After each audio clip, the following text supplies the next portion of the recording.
Bien, vamos a comenzar con el texto del mito al logos. Lo tenemos en Schoology. Vamos a trabajar con él. Es un texto muy sencillo. Este texto en realidad lo que nos invita a que nosotros tengamos presente es a un concepto que nos puede ayudar a esta búsqueda de caracterizar la filosofía, de hacer una caracterización del quehacer filosófico, porque nos presenta a la filosofía como aletheia. Bien, aletheia es un término griego, lo van a encontrar en la segunda carilla al final, aquí abajo, no lo de saber, acá arriba. Aletheia, bien. El término griego significa descubrir, desenmascarar, desvelar. Entonces, a lo largo de la historia de la filosofía, de alguna manera, la labor filosófica consistió en desenmascarar, en desvelar, en descubrir qué había detrás de los discursos, qué hay detrás de algunas acciones, de algunas decisiones, en diferentes momentos históricos y con diferentes situaciones. Entonces, el texto lo que va a presentarnos en una primera instancia es que la labor filosófica aletheia va a ser uno de los elementos que va a permitir dar el paso del mito al logos. ¿Qué es el paso del mito al logos? Bueno, el paso de las explicaciones fantásticas, irracionales, tal vez mágicas, a explicaciones cada vez más racionales, lógicas, objetivas, características de la ciencia. O sea, nosotros entendemos que, o tenemos que saber, que la historia, a lo largo de la historia, el ser humano fue explicando fenómenos que me parecían importantes, la creación del universo, del mundo, la aparición del hombre, la aparición de los lenguajes, el bien y el mal, todas estas cuestiones las ha ido explicando de diversos modos. Cuanto más vamos más atrás en la historia, vamos a encontrar relatos míticos que eran las formas en que estas sociedades y estas culturas podían explicar estos fenómenos o estas cuestiones que querían dar a conocer, y también era la forma en que tenían a mano para poder explicar, ¿no? Explicar a través de mitos. Bueno, en la actualidad nosotros explicamos a través de la ciencia, por ejemplo, ¿no? Ya dejamos de lado el mito y explicamos a través de la ciencia. Por eso, por ejemplo, la cultura hebrea, donde surgen todos los textos de la Biblia, explica la aparición del mundo con el mito de que Dios lo creó en 7 días, o en 6 días y el último descansó, que el hombre surgió del barro y con el soplido el halo de Dios que era su espíritu, o de la mujer de la costilla del hombre. Bueno, todas estas cuestiones son mitos.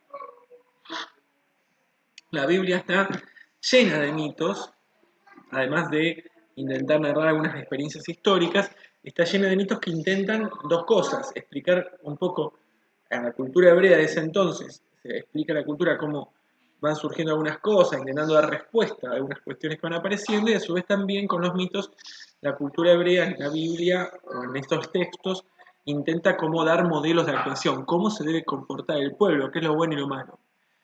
Pero esto no pasa solamente en la Biblia, ¿no? O sea, todas las culturas tienen una carga mítica muy importante. En América Latina tenemos la recopilación de muchos de los mitos de las culturas mayas y de los pueblos originarios en el Popol Vuh. El Popol Vuh explica la aparición del hombre de un árbol. Bueno, y hay mitos escandinavos, nórdicos, celtas, etcétera, etcétera. Lo que hay que entender es que el mito, para estas sociedades, cumplía dos funciones. Una función explicativa, vamos a ver en el texto esto, una función explicativa que, como ven ustedes al principio, con el mito explicativo busca dar una respuesta a interrogantes o cuestiones importantes para la humanidad. Entonces, en este sentido, el mito de Adán y Eva daban cuenta de cómo apareció el hombre, cómo surgió el ser humano. El mito bueno, como la creación del mundo por parte de Dios, explica para esa cultura cómo se crea el mundo. Son mitos explicativos, explican. Y hay otros mitos que nos dicen cómo debemos comportarnos. Son los mitos que se conocen como mitos ejemplificadores o que cumplen una función ejemplificadora y que se llaman, que buscan dar modelos de actuación. O sea, mitos que nos dicen cómo debe ser uno. Entonces, por ejemplo, hay un mito que es el mito de la Torre de Babel dentro de la Biblia. El mito de la Torre de Babel lo que narra es lo que narra el mito de la Torre de Babel es el ser humano que empieza a construir una torre para acercarse primero a alabar a Dios y acercarse a Dios, después empiezan a decir, che, mirá, podemos ser como Dios y llegamos a donde estamos Él, y cuando se empieza el ser humano a sentir importante, como que puede ser como Dios, digamos, como esta soberbia, ¿no? De creerse a la misma altura de Dios, Dios les mezcla el lenguaje a estos constructores y como no se pueden comunicar en ellos, la torre no pueden seguir haciendo y demás. Entonces ahí aparecen dos cuestiones. En ese mito hay un mito ejemplificador. ¿En qué sentido? Una función ejemplificadora es que con ese mito lo que la cultura hebrea quiere narrar es que uno no tiene que ser como Dios, no tiene que igualar a Dios ni querer ser como Él. ¿Bien?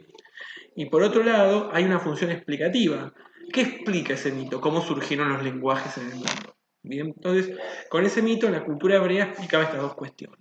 Hay mitos que nosotros utilizamos en la actualidad, a veces cuando tenemos o cuando éramos niños y nos decían, mirá, si vos no haces esto y esto, va a venir el hombre de la bolsa, te va a llevar. Bueno, un mito ejemplificador. ¿Qué quiere decir esto? La función que cumplía el mito de la existencia del hombre de la bolsa tiene que ver con esto. Si vos no te comportas de este modo, viene este hombre. Te dan un modelo de actuación.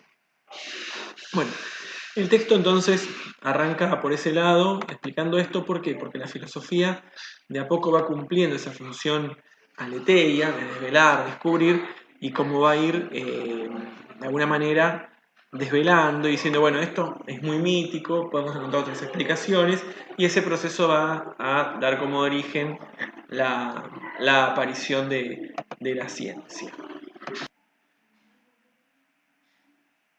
Bueno, después el texto lo que hace esta primera explicación de los dos tipos de mitos, eh, avanza sobre este camino hacia el logos, hacia el mundo científico, el mundo de la modernidad, pero hace algo interesante el texto, que es, sobre todo, bueno, ustedes vayan leyendo, pero sobre todo en la segunda carilla, es plantear que la actitud de aletheia no solamente funcionaba o tiene que estar en funcionamiento con cuestiones de mitos de la antigüedad, sino que en realidad la función de aletheia más que nunca debe estar en funcionamiento porque existen mitos actuales, existen mitos en nuestra sociedad y esos mitos los autores lo van a vincular con dos o tres cuestiones, además de otras tantas que hay. Uno de los mitos que fácilmente podemos detectar en nuestra sociedad actual es el mito publicitario, el mito del discurso publicitario.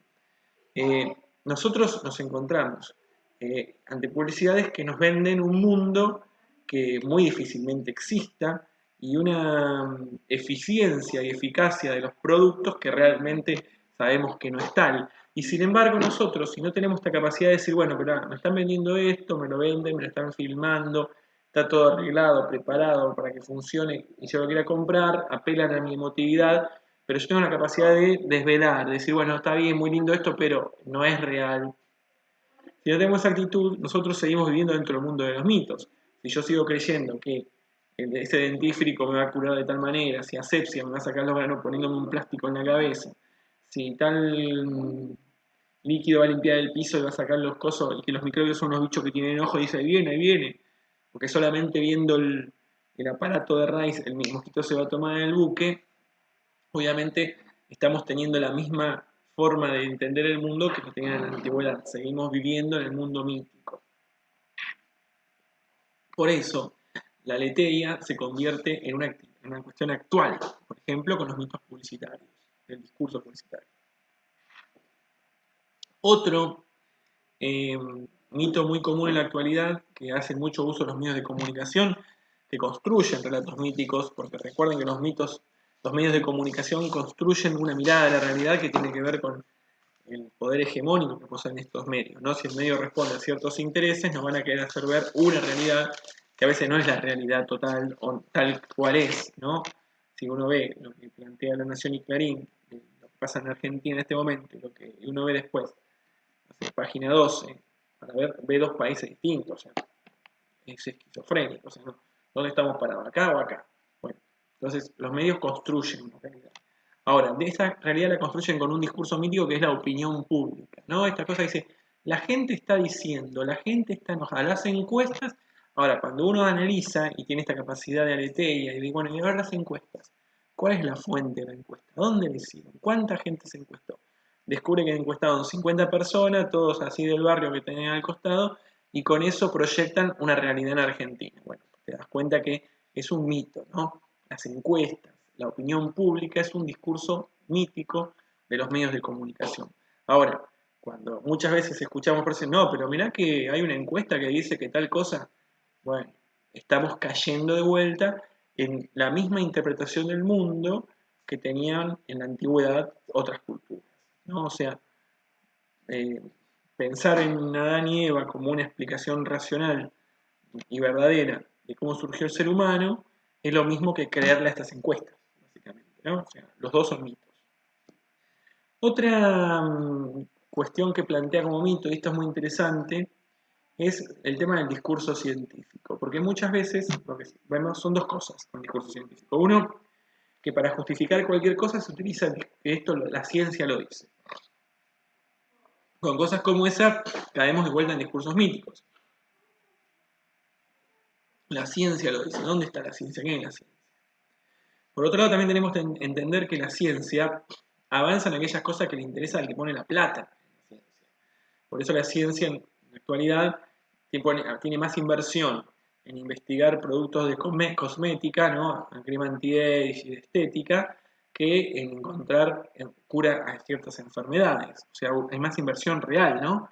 En esta cuestión, o en el armamento, una ciencia que desarrolla armamentos, hay mucha más plata ahí que, o hay mucha más plata en cómo desarrollar cada vez mejores alimentos ultraprocesados que en investigar cómo evitar la contaminación ambiental y bueno, cuestiones por el estilo, ¿no? Entonces la ciencia también, no es la ciencia algo puro, y entonces ahí aparecen estas cuestiones de cuando se cita la ciencia como algo inmaculado, que no resiste crítica, bueno, también ahí tenemos un discurso mítico. Y lo otro interesante, hay una corriente en filosofía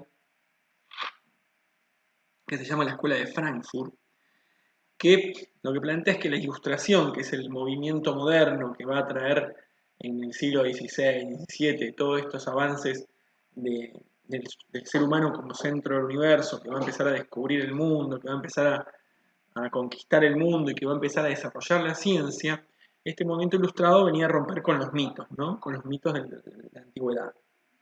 Pero lo que dice la Escuela de Frankfurt es que cuando uno ve, rompimos los mitos e instalamos un nuevo mundo, y ese nuevo mundo que es bombas atómicas, campos de concentración, ¿no? Consumo, esta sociedad, entonces dicen al final, esta ilustración que traía la libertad del hombre, que termina esclavizándolo más y destruyéndolo más. Entonces, eso que quería romper el mito se vuelve a transformar en mito, ¿no? Plantea esa dialéctica de ilustración, aquello que venía a destruir y liberarnos del mito, se convierte a su vez en mito. Entonces, si nosotros tenemos capacidad aleteia, podemos descubrir y podemos discernir qué es lo válido de esta ciencia, qué es lo válido de este discurso científico, qué es lo que necesitamos. Bueno, esta actitud, bien, es la que nosotros queremos recalcar.